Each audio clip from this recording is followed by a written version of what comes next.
Hello guys, welcome back to my new vlog. So आज का vlog ना मैं ऐसे नहीं कहूँगी बहुत इंटरेस्टिंग है, मैं ऐसे भी नहीं कहूँगी कि बहुत बोरिंग है। आई विल से कि बहुत नॉलेजेबल है। जैसे कि आप सबको पता है मेरा 3 साल का बेटा है एंड 3 साल पहले मेरा सी सेक्शन हुआ था। डिलीवरी सी सेक्शन से हुई थी, नॉर्मल नहीं हुई थी। तो ये जो वीडियो मैं लेकर आई हूँ उन लेडीज के लिए या उन फ्रेंड्स के लिए लेकर आई हूँ जो कि उन जिनके मन में बहुत सारे डाउट्स हैं, जो अभी मतलब रिसेंटली मम्मी बनी है या फिर मॉम टू बी होने वाली हैं। तो इस वीडियो में ना मैं आपको बहुत सारे आपके डाउट्स, जो मेरी गलतियां रही उस टाइम पीरियड पे, या जिनसे मुझे कुछ सीखने को मिला, या कुछ प्रिकॉशंस जो आप ले सकते हैं अगर आप अभी प्रेग्नेंट है या फिर आपकी डिलीवरी हो चुकी है, 3-4 मंथ्स हो चुके हैं, तो आप ये वीडियो जरूर देख सकते हैं। ये वीडियो आपके लिए बहुत ही नॉलेजेबल रहेगी। तो सबसे पहले मैं बात करती हूँ पोस्ट डिलीवरी की। तो आप लोगों ने कई बार सुना होगा कि पोस्ट मतलब अभी डिलीवरी, अगर जो भी मदर होती है ना उनको अक्सर ऐसे बोला जाता है कि आप अच्छा खाओ, या फिर अगर आपकी कोई क्रेविंग हो रही है किसी चीज की तो उसको रोको मत, क्योंकि बच्चे को भी फिर वो बाद में ऐसे बोलते हैं। जो हमारे बड़े होते हैं या बड़े बुजुर्ग होते हैं वो ऐसा बोलते हैं कि क्रेविंग को अपनी रोकना नहीं चाहिए at the time of pregnancy, during the pregnancy. But after pregnancy instant वो बदल जाते हैं कि ये खाओ वो मत खाओ, ऐसे खाओ, और सारा ब्लेम, अगर बच्चे को जरा भी कुछ हो रहा है ना तो सारा ब्लेम किस पर आ जाता है? मदर पर आ जाता है कि आपने ये खाया इसलिए उसको ऐसा हो रहा है, आपने ऐसा नहीं किया इसलिए उसको ऐसा हो रहा है। और जो मदर है ना, जो न्यूली मदर होती हैं, वो गिल्ट में आ जाती है कि शायद अच्छा, और वो इतना फोर्स कर देते हैं, उतना मतलब लेडी के दिमाग में भर देते हैं ना कि आपको लगने लग जाता है कि हाँ शायद मेरी वजह से मेरा बच्चे का ऐसे हो गया, शायद मेरी वजह से मैंने ये खाया तो बच्चे को ऐसे हो गया। तो आपको क्या चीजें खानी चाहिए, क्या नहीं खानी चाहिए, और आपको क्या प्रिकॉशंस लेनी चाहिए उस टाइम पे, और आफ्टर डिलीवरी आपका वेट लॉस की जर्नी, सब मैं आपके साथ शेयर करूंगी। अब क्या होता है ना कि एक मदर की लाइफ में, एक लेडी की लाइफ में बहुत सारे चेंजेस आते हैं जब वो मतलब माँ बनती है। अब मैं आपको बताऊं कि कई बार मतलब हार्मोनल चेंजेस भी होते हैं, इमोशनल चेंजेस भी होते हैं, बहुत सारे चेंजेस होते हैं, आपको समझ नहीं आ रहा होता कि हो क्या रहा है exactly. But the thing is, हो कुछ नहीं रहा होता, बस वो जो प्रेशर होता है ना सोसाइटी का, यहाँ से कुछ बोल रहे हैं वहां से कुछ, वो आप उसको अंदर ले लेते हो और गिल्ट में रहते हो कि शायद मेरी वजह से, शायद मेरी वजह से ऐसा हो गया। और दूसरी चीज जो मदर फेस करती हैं, जिसे हम पोस्टमार्टम डिप्रेशन भी बोलते हैं ना, वो इसी वजह से आता है।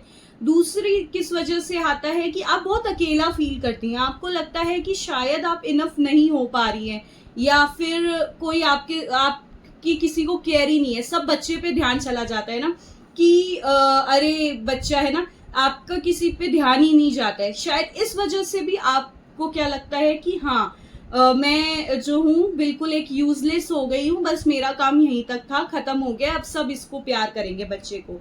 तो इस वजह से भी बहुत सारी लेडीज, बहुत सारी मदर डिप्रेशन में जाती है। तो इस डिप्रेशन से बचने के लिए सबसे पहले, लोग तो बाद में कहेंगे, आप अपने बारे में क्या सोचते हो, आप अपने बारे में क्या विचार बनाते हो, वो सबसे पहली चीज है। आप ये सोचो कि I am enough for my baby, मुझे किसी की जरूरत नहीं है। यस, आपको जरूरत है जब आपको लगे आप एग्जॉस्ट हो रहे हो। ऐसा नहीं सोचना है कि मैं कर लूंगी और आप एग्जॉस्ट हो जाओ, बिल्कुल ऐसा भी नहीं करना है। अगर आपकी मदर इन लॉ आपके साथ है, अगर आपके हस्बैंड साथ है, उनसे बात करो कि मुझसे ऐसे नहीं हो रहा है, आप मेरी हेल्प करो, वो करेंगे हेल्प। जहां आपको हेल्प की जरूरत हो, नीड हो, आप उनसे हेल्प मांगो। डोंट शाय, डोंट थिंक कि मैं पूरी हूं। हाँ, आप अपने बच्चे के लिए पूरे हो सकते हो, लेकिन कभी कभी आप भी एक लास्ट में इंसान हो, तो आपको भी जरूरत पड़ती है किसी की। तो सेकेंड थिंग जो आपको करनी है वो हेल्प मांगनी है, कि ये नहीं सोचना कि मैं, लोग क्या सोचेंगे या कोई क्या सोचेगा, ऐसा नहीं है। आप अपने हस्बैंड से बात करो, आप जिसके साथ क्लोज फील करते हो आप उससे बात करो कि मुझे हेल्प की जरूरत है, ठीक है। तो ये डिप्रेशन जो है आपके अंदर खुद से ही आता है, दूसरा नहीं लाता है। आप दूसरा अगर आपको कुछ बोल रहा है तो आप उसको अंदर इनकलकेट मत करो, वहीं तक रोक दो। ये नहीं कह रही मैं कि उनको जवाब दे दो या उनको कुछ उल्टा बोलो, नहीं। आप अपने माइंड सेट ऐसा बना लो कि मुझे किसी की नहीं सुननी है, मुझे पता है आई एम राइट, हाँ सुनो सबकी, लेकिन करो अपने दिल की।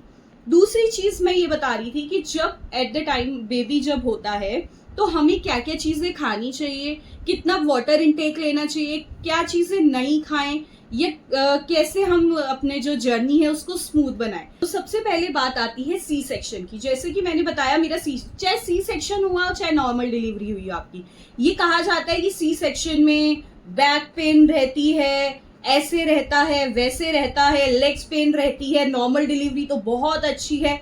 अरे मैंने नॉर्मल डिलीवरी वाली लेडीज भी देखी हैं जिनके बैक पेन भी रहता है, लेग पेन भी रहता है, सब रहता है, ऐसा नहीं है। बट यस, नेचुरल बर्थ हमारे पूर्वजों से चला हुआ आ रहा है, तो इसको बहुत अच्छा माना जाता है और अच्छा है भी, क्योंकि आपकी वो कहते हैं ना लेयर्स कटती है, 7 और 8 लेयर्स कटती हैं, फिर बेबी को निकाला जाता है।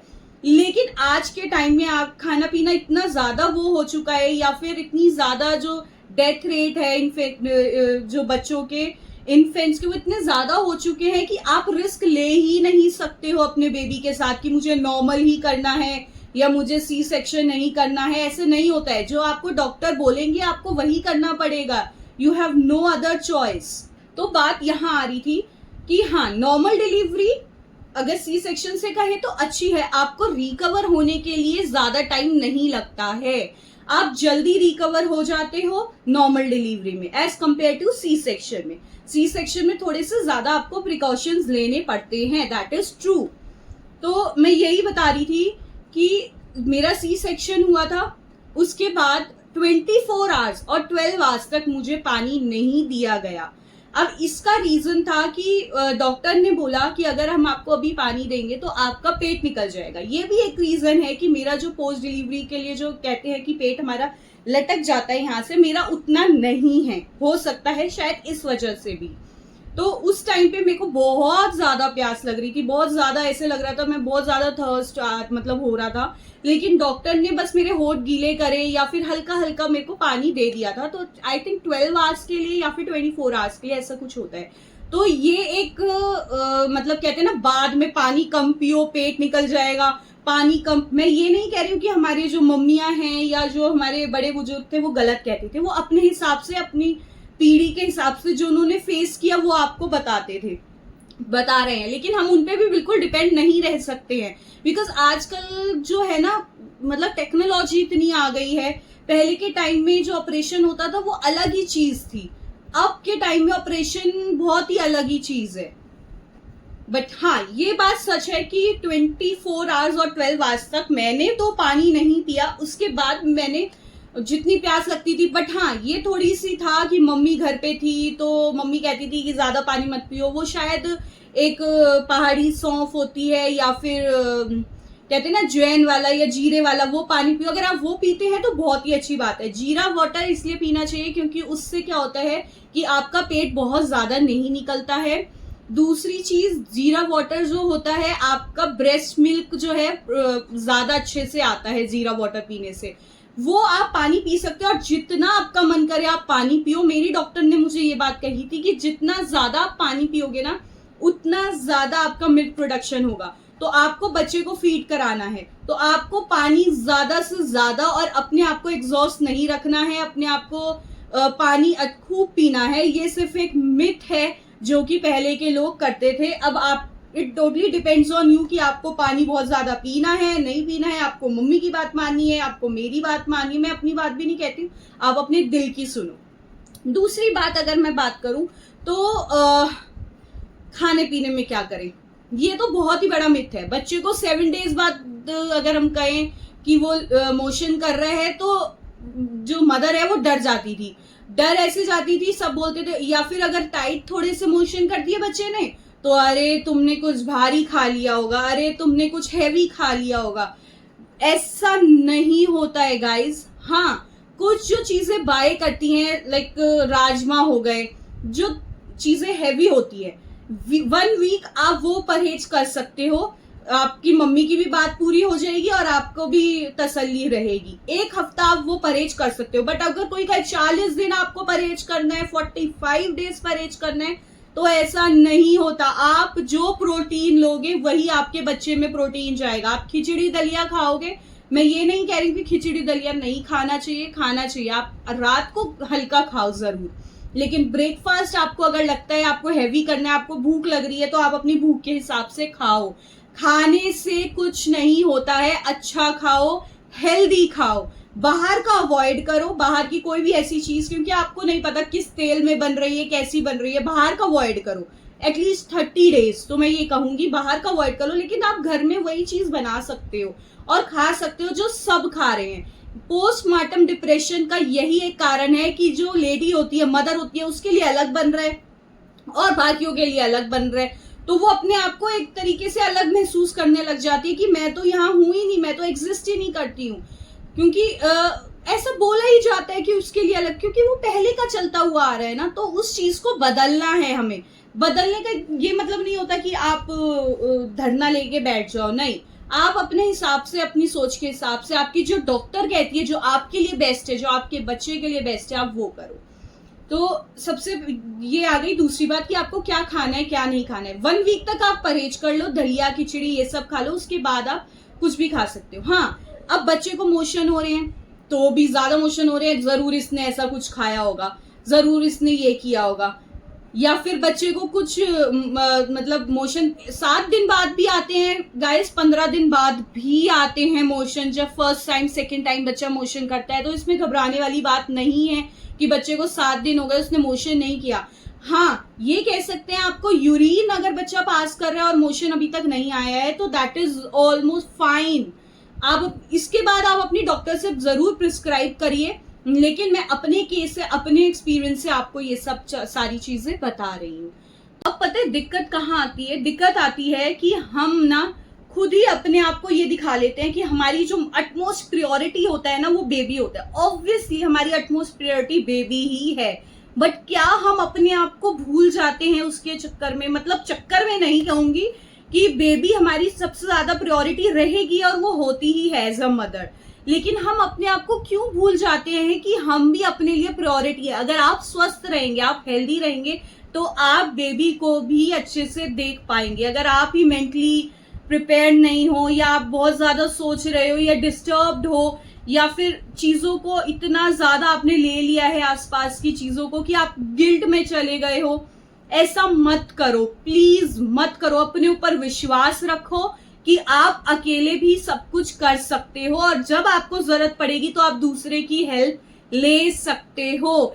हेल्प लेने में कोई भी शर्म नहीं होनी चाहिए, कोई भी ईगो वाली बात नहीं होनी चाहिए। चाहे वो आप हस्बैंड की हेल्प लो, अपने मदर इन लॉ की हेल्प लो, या अपने सिस्टर इन लॉ की हेल्प लो, जो भी आपके पास है, आप जिससे शेयर कर सकते हो अपनी चीजें, आप उसकी हेल्प लो और जरूर लो। अपनी बातें उनके सामने रखो कि मुझे ये फील हो रहा है और मैं ये चाहती हूँ, अपनी बातें रखो।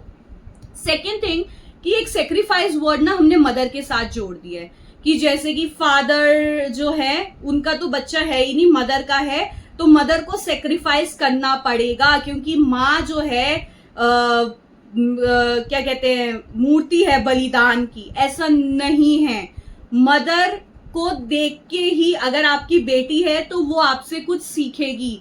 उसको पेशेंस सिखाओ जरूर, लेकिन ये मत सिखाओ कि हर जगह उसे सेक्रीफाइस करना है। नहीं, एडजस्ट और सेक्रीफाइस में एक बहुत ही पतली सी लाइन होती है। इसका डिफरेंस आप सबको, आप सब लेडीज को पता होना चाहिए। एडजस्ट करना चाहिए और करना ही चाहिए। मैं ये नहीं कहती हूँ कि एडजस्ट भी मत करो और आप सेक्रीफाइस को एडजस्ट करना, मैं तो नहीं करूंगी, ये मैं भी नहीं करूंगी, ये मैं नहीं करूंगी। नहीं, एडजस्ट आपको करना पड़ेगा, लेकिन सेक्रीफाइस नहीं करो, चाहे अपना करियर ही क्यों ना हो।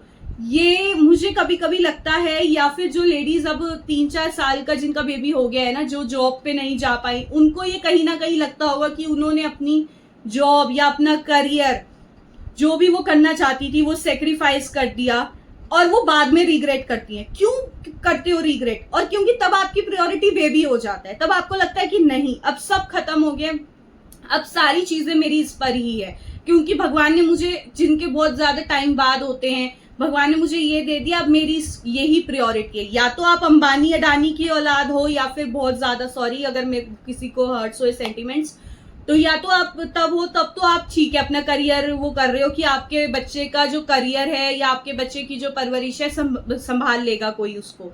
लेकिन अगर नहीं तो अपना करियर कभी भी किसी के भी उस पे दाव पर मत लगाना, किसी भी कॉज पर, चाहे आपको किसी की हेल्प लेनी पड़े उस वक्त ढीठ होकर मांग लेना हेल्प। दूसरा, आपको अपनी केयर कैसे करनी है। अब इसमें बात आती है कि मेरे बैक पेन है, मेरी लेग पेन है, मेरा ये पेन है, मेरे साइड में दर्द है। टू बी वेरी फ्रैंक, मेरे को ऐसा कोई इश्यू नहीं आया आफ्टर सी सेक्शन की मेरे बैक में बहुत ज्यादा। हाँ, ऐसा होता है कि बहुत ज्यादा देर खड़े रहेंगे तो ऑब्वियस है, कोई नॉर्मल भी होगा ना उसके भी बैक पेन होने लगे। अब वो कहते हैं वो जो सी सेक्शन में इंजेक्शन देते हैं उससे बैक पेन होता है, ऐसा नहीं है, ये एक मिथ है। बैक पेन आप देखना जितने नॉर्मल डिलीवरी भी की है ना उनके भी बैक पेन रहता है। तो सबसे इंपॉर्टेंट आपको अपना ख्याल रखना है, मल्टीविटामिन्स, आपको आयरन की मेडिसिन और कैल्शियम की, ये तीनों अपनी डॉक्टर से लिखवा लेना। 6 मंथ जब तक बच्चा फीड ले रहा है तब तक आपको ये तीनों चीजें लेनी है। आप ये मत की सोचो कि मैं पनीर खा रही हूँ या मैं जूस पी रही हूँ, मैं अच्छा खा रही हूँ। आजकल कुछ भी अच्छा नहीं है, सारी चीजों में मिलावटें हैं, even we don't know medicine में भी। बट यस, हम उस पे थोड़ा सा मतलब रह सकते हैं। 3 मंथ्स मैंने मेडिसिन ली हैं, आयरन की, मल्टीविटामिन्स और कैल्शियम की। जरूरी है, कैल्शियम ना लेडीज में कम हो जाता है बिकॉज ऑफ फीडिंग। जब आप फीड कराते हो ना बच्चे को, तो जो कैल्शियम आपको जाना चाहिए ना वो आपके बच्चे को जा रहा होता है। मतलब जितना आपको जाना चाहिए वो थोड़ा बहुत जाता है और ज्यादा बच्चे को जाता है, तो प्रोटीन भी। तो इसलिए अगर आप, मैंने 3 महीने लिए, अगर आप ले सकते हो तो 6 मंथ्स लीजिए, जरूर लीजिए। मल्टीविटामिन, कैल्शियम और आयरन, ये 3 आप लीजिए। और आपको लाइफ लॉन्ग, मैं तो नहीं कहती हूँ कि एक एज तक आकर, मेनोपॉज से पहले एक एज तक आकर आपको ये सारी दिक्कतें नहीं होगी, या होगी तो बहुत रेयर होगी। मेरे ऐसा कोई विंटर्स में बैक पेन कहूँ, लेग पेन कहूँ, या बहुत ज्यादा देर खड़ी नहीं, ऐसा कुछ नहीं होता है बिकॉज मैंने 3 मंथ्स तक मेडिसिन बहुत प्रॉपर ली है। डॉक्टर के कहने पर मैंने अच्छे से अपनी दवाइयां ली हैं। बहुत मेन टॉपिक पे आते हैं, वेट लॉस जर्नी। मैंने आपको बताया कि जैसे मैंने उस टाइम पीरियड पे पानी बहुत ही इनटेक नहीं किया, उसके बाद मैंने खूब पानी का इनटेक किया। हो सकता है कि मैंने उस टाइम पे ये ना खाया हो जैसे मेरी मदर इन लॉ चाहती थी या मेरे मम्मी चाहती थी, मैंने उस तरीके का ना खाया। हो सकता है ऐसा, उनके अकॉर्डिंग नहीं खाया हो, या मैंने परहेज जिनकी जिस लैंग्वेज में बोलते हैं वो नहीं किया। वो जो कहते हैं ना स्कार्फ बांध के रखो आपके, वो इसलिए कहते हैं क्योंकि आपकी बॉडी में बहुत सारे चेंजेस आए हुए होते हैं। लेकिन आप ये गलती मत करना वो सब पहनना ये सब, क्योंकि आप ऑलरेडी मेडिसिन पर होते हो, तो आपको बहुत ज्यादा हीट आप प्रोड्यूस करते हो, बहुत ज्यादा हीट ऑलरेडी आपके अंदर जा रही होती है। तो वो स्कार्फ पहनो, जुराबे पहनो या वो सॉक्स पहनो, वो सारी चीजें ना पहले के टाइम में इसलिए होती थी क्योंकि मेडिसिन नहीं होती थी। आप ऑलरेडी इतनी मेडिसिन का इंटेक कर रहे हो कि आपकी बॉडी में जो चीजों की कमी हो रही है, इंटेक नहीं हो पा रहा है प्रॉपर, वो आप ले रहे हो ऑलरेडी। यस, 1 से 2 दिन आप सर को ढक के रख सकते हो क्योंकि वो कोल्ड की वजह से। अगर आपको कोल्ड होगा तो आपके बच्चे को भी कोल्ड होगा, क्योंकि चेंजेस तो आते हैं, ऑब्वियस बात है। बहुत ज्यादा गर्मी में रखो बच्चे को, ऐसा नहीं होता है। पहले के टाइम में टेम्परेचर बहुत कम हुआ करता था, बहुत ज्यादा गर्मी नहीं हुआ करती थी, इसलिए वो सारी चीजें बोली जाती थी। पहले के टाइम में मेडिसिन नहीं होती थी, खाना पीना अच्छा होता था लोगों का, इसलिए लोग प्रिकॉशंस लेते थे और करते थे। आज के टाइम में खाना पीना कुछ अच्छा नहीं है, बाहर से क्या खा रहे हो आप, आपको कुछ नहीं पता। इवन जो दालें हैं, घर में जो आप दाल ले रहे हो वो भी आपको नहीं पता किस चीज से बन के आ रही है। जो मतलब बस मैं यही बोलूंगी आपको कि अपने हिसाब से, अपनी बॉडी के हिसाब से आपको देखना है। स्कार्फ पहन लीजिए, 1 या 2 दिन आप पहन सकते हैं, बिकॉज कोल्ड ना हो। अगर आप, और ज्यादा एसी में नहीं रहना, आपको बहुत ज्यादा गर्मी में नहीं रहना है और बहुत ज्यादा मतलब ठंड में भी नहीं रहना है, बिकॉज की कोल्ड ना हो जाए। दूसरी चीज जो आती है, इससे पहले मैं एक और चीज बताना चाहती हूँ कि बच्चे को ना निमोनिया होने का बहुत ज्यादा डर रहता है इसके अंदर। तो कहते हैं ना कि बच्चे को निमोनिया हो जाता है जैसे ही वो बाहर आता है, क्योंकि अंदर का इन्वायरमेंट ना बहुत ज्यादा अलग होता है। बच्चे जैसे ही बाहर आता है तो उसको पीलिया या निमोनिया होने का ज्यादा खतरा रहता है। तो मेरी डॉक्टर ने मुझे कहा था कि बच्चे को 5-6 दिन, अगर आपको हल्का फुल्का भी लगे, 5-6 दिन लाइट में ही सुलाना है। जितनी लाइट अभी आप यहाँ देख रहे हैं उससे थोड़ी सी डिम लाइट कर दीजिए, बस लाइट में ही सुलाना है। लाइट बंद करके आप उसको नहीं सुलाओगे, चाहे खुद भी सो रहे हो रात को। तो हमारा तो ऐसे था, हमें हल्का हल्का लग रहा था कविश को कि निमोनिया ना हो जाए, तो डॉक्टर ने कहा बहुत ना के बराबर है, बहुत ना के बराबर, इसके ऊपर हमेशा एक लाइट रहेगी। मतलब आप लाइट मत बंद करना इसके ऊपर से। अगर आप लाइट बंद करोगे, अंधेरे में जितना बच्चा रहेगा उसको पीलिया और निमोनिया होने का ज्यादा खतरा रहेगा। तो उसको थोड़ा सा लाइट, और जो मॉर्निंग की सनलाइट होती है 4-5-6 बजे की, उसमें आप अगर रोज बच्चे को ले जा सकते हो तो दैट इज वेरी गुड। तो लाइट की गर्मी से भी क्या होता है, क्योंकि हमारे जो बॉडी के अंदर का टेम्परेचर होता है ना वो थोड़ा गर्म होता है, तो बच्चे को वो आदत नहीं होती है बाहर के टेम्परेचर की, इसलिए वो लाइट थोड़ा हीट प्रोवाइड कराती है, इसलिए वो कहते हैं कि लाइट में रखो। सुबह 5-6 बजे की जो सनलाइट होती है उसको रोज दिखाओ बच्चे को, तो ये पीलिया और निमोनिया नहीं होगा। अब आते हैं हम वेट लॉस जर्नी पर। अब वेट लॉस जरूरी है, ऑब्वियस है कि हर कोई अच्छा दिखना चाहता है, कपड़े पहनो तो अच्छा लगे, है ना, जरूरी है वेट लॉस। लेकिन अभी जो न्यूली मदर है या फिर जो अपने बच्चे को फीड करा रही हैं, उनको अभी बच्चे को न्यूट्रिशन चाहिए, आपको न्यूट्रिशन चाहिए, आपकी बॉडी को रिकवर होने के लिए। 9 मंथ्स आपने जान एक बेबी को अपने अंदर रखा है, तो आपको रिकवर होने के लिए टाइम चाहिए, एटलीस्ट 1 ईयर तक। आप 1 साल तक भूल जाओ, या 6 मंथ्स तक, अगर आपको बहुत ज्यादा जरूरी है वेट लॉस करना ही करना है, तो एटलीस्ट 6 मंथ तक, जब तक बच्चा दूसरी फीड नहीं ले रहा है, वो फुली डिपेंडेंट है अभी आपकी मिल्क पर, तो अभी वेट लॉस का भूल जाओ। आफ्टर 6 मंथ जब बच्चा थोड़ा थोड़ा खाने लगेगा, या फिर आप उसको फीड नहीं करा रहे हो 1 साल बाद, या आफ्टर 1 ईयर जब उसको आप फीड नहीं करा रहे हो, अब आपको लगता है yes I am ready to lose my weight, तो आप वेट लॉस जर्नी कर सकते हो। मेरा क्या रहता है ना, मेरी बॉडी ऐसी है, अगर वो मेरे पे डिपेंड करती है, अगर मेरी डाइट अच्छी होगी या मैं घर का खाने लगूंगी तो मेरा वेट मतलब ठीक हो जाएगा जितना मैं चाहती हूँ। लेकिन अगर मैं बहुत चटपटा खाने लग जाऊं, बाहर का ज्यादा इंटेक कर रही हूँ, या बैठी हूँ बिल्कुल पूरा दिन, तो मेरा वेट ना गेन हो जाता है एकदम से। अब मैंने ये जो टमी होता है ना, ये अंदर कैसे किया, मैं कोई जिम नहीं गई, मैंने कोई जिम का पैसा बर्बाद नहीं किया। सोचा मैंने बहुत बार कि जिम जाती हूँ, ऐसा नहीं है, योगा सेशंस लेती हूँ, फिर मैंने सोचा कि यार यूट्यूब भी तो है, लेकिन अगर आप वो होता है ना कि पैसा दे रखा है जिम में तो जाना ही पड़ेगा। यूट्यूब पे तो आप फ्री में वीडियोस देख रहे हो, तो वहां पे तो आपको कोई पैसा देना नहीं है, तो आप आलस कर जाते हो, आप कंसिस्टेंसी नहीं आती है आपके अंदर। तो उस कंसिस्टेंसी को कैसे लाएं, कैसे अपना वेट लूज किया मैंने एक मतलब अगर मैं वेट लूज करने पर आऊं ना, मैंने 7 डेज में 2 kg वेट लूज कर लेती हूँ, और मैंने अभी रिसेंटली किया है, और अभी मेरी जर्नी जारी है।